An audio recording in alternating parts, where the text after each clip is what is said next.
The data of life is transferred from parent to child. That's how it works.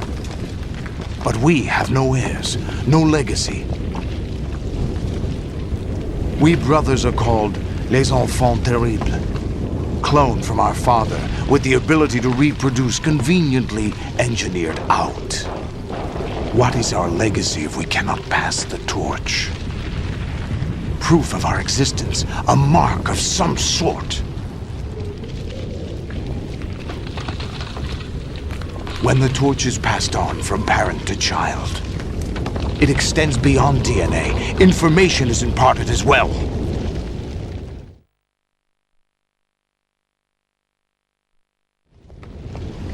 All I want is to be remembered by other people, by history. The Patriots are trying to protect their power, their own interests, by controlling the digital flow of information. I want my memory, my existence to remain. Unlike an intron of history, I will be remembered as an exon. That will be my legacy, my mark in history. But the Patriots would deny us even that. I will triumph over the Patriots and liberate us all, and we will become the Sons of Liberty!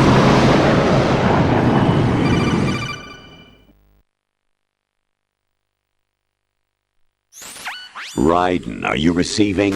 We're still here. How's that possible? The AI was destroyed! Only GW. Who are you? To begin with, we're not what you'd call human.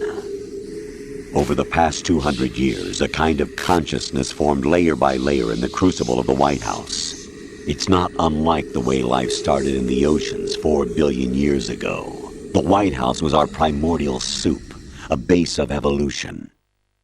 We are formless.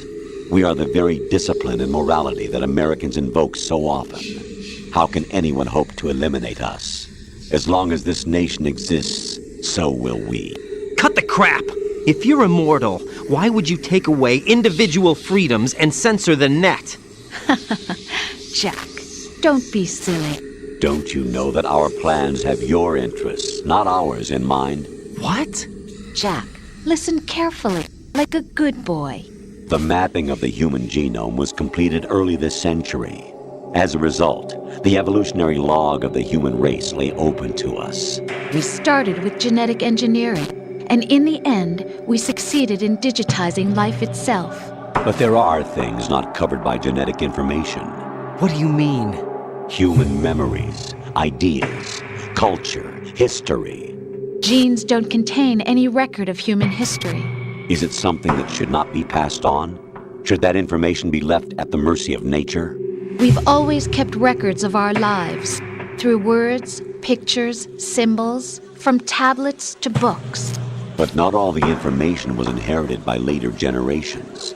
A small percentage of the whole was selected and processed, then passed on. Not unlike genes, really. That's what history is, Jack. But in the current digitized world, trivial information is accumulating every second, preserved in all its triteness, never fading, always accessible. Rumors about petty issues, misinterpretations, slander. All this junk data, preserved in an unfiltered state, growing at an alarming rate. It will only slow down social progress, reduce the rate of evolution. Right. You seem to think that our plan is one of censorship. Are you telling me it's not? You're being silly. What we propose to do is not to control content, but to create context. Create context? The digital society furthers human flaws and selectively rewards development of convenient half-truths. Just look at the strange juxtapositions of morality around you. Billions spent on new weapons in order to humanely murder other humans. Rights of criminals are given more respect than the privacy of their victims. Although there are people suffering in poverty, huge donations are made to protect endangered species. Everyone grows up being told the same thing. Be nice to other people. But beat out the competition. You're special. Believe in yourself and you will succeed. But it's obvious from the start that only a few can succeed. You exercise your right to freedom, And this is the result. All rhetoric to avoid conflict and protect each other from hurt. The untested truths, spun by different interests, continue to churn and accumulate in the sandbox of political correctness and value systems. Everyone withdraws into their own small gated community, afraid of a larger forum. They stay inside their little ponds, leaking whatever truth suits them into the growing cesspool of society at large. The different cardinal truths neither clash nor mesh. No one is invalidated, but nobody is right. Not even natural selection can take place here. The world is being engulfed in truth. And this is the way the world ends, not with a bang, but a whimper. We're trying to stop that from happening. It's our responsibility as rulers. Just as in genetics, unnecessary information and memory must be filtered out to stimulate the evolution of the species. And you think you're qualified to decide what's necessary and not? Absolutely. Who else could wade through the sea of garbage you people produce, retrieve valuable truths, and even interpret their meaning for later generations? That's what it means to create context. I'll decide for myself what to believe and what to pass on. But is that even your own idea? Or something Snake told you. That's the proof of your incompetence right there. You lack the qualifications to exercise free will. That's not true. I have the right. Does something like a self exist inside of you? That which you call self serves as nothing more than a mask to cover your own being. In this era of ready-made truths, self is just something used to preserve those positive emotions that you occasionally feel. Another possibility is that self is a concept you conveniently borrowed under the logic that would endow you with some sense of strength. That's crap! Is it? Would you prefer that someone else tell you? All right then. Explain it to him. Jack, you're simply the best, and you got there all by yourself. Oh, what happened? Do you feel lost? Why not try a bit of soul-searching?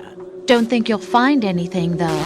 Ironic that although self is something that you yourself fashioned, every time something goes wrong, you turn around and place the blame on something else. It's not my fault. It's not your fault.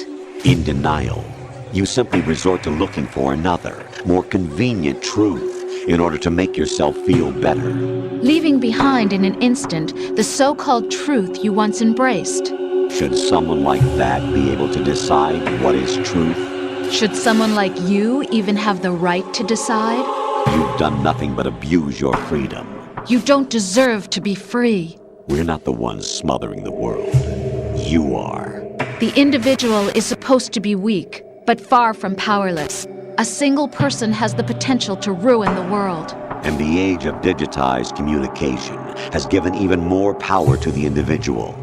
Too much power for an immature species.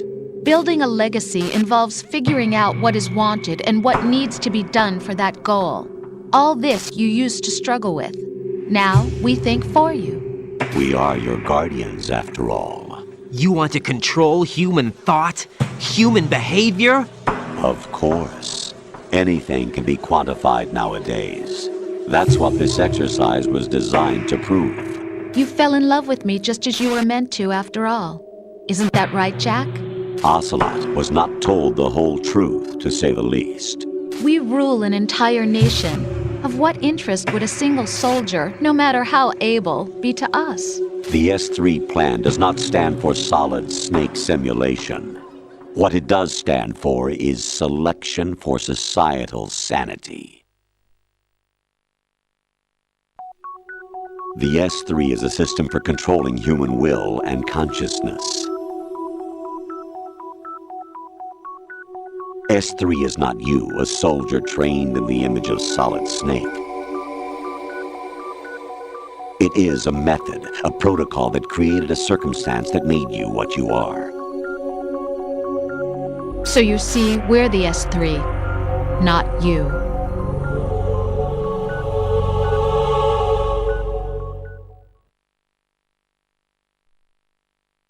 What you experienced was the final test of its effectiveness. That's crazy. You heard what President Johnson said. The Arsenal's GW system is the key to their supremacy. The objective of this exercise was to establish such a method. We used Shadow Moses as a paradigm for the exercise. I wonder if you would have preferred a fantasy setting. We chose that backdrop because of its extreme circumstances. It was an optimal test for S3's crisis management capacity. If the model could trigger, control, and solve this, it would be ready for any contingency. And now, we have our proof.